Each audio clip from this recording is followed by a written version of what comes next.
iPhone 17 sotuvda. O'zbekistonda uzoq kutilgan iPhone 17 sotuvga chiqdi. Otabek Nur.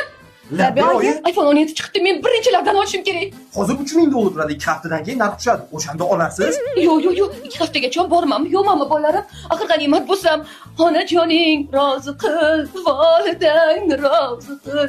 Olib berasizlarmi? Qaysi pulingizga olasiz oyi? Qaysi pulim bormi? Ha, sizlardan bekitib qo'ygan pulim bor edi. Voy. Mana, o'zimda mening sen yostig'ing tagida 300 dollar qo'ygandim, bekitib qo'ygansan, olib chiq. U kontrakt puli bu. O'g'lim, o'qib olim bo'larmiding? Olib chiq. Sen nega tilayapsan? Bor sarpalaringga olib qo'ygan tillalarim bor-ku, o'shani olib chiq. Voy, u to'yimiki-ku. Qizim, seni boyvachchasiga uzataman, o'zi senga tillalar olib beradi. Voy, unda sizga iPhone eringiz olib bersin oyi.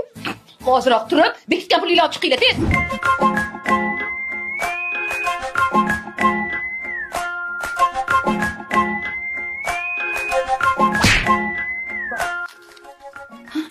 Yetmayapti.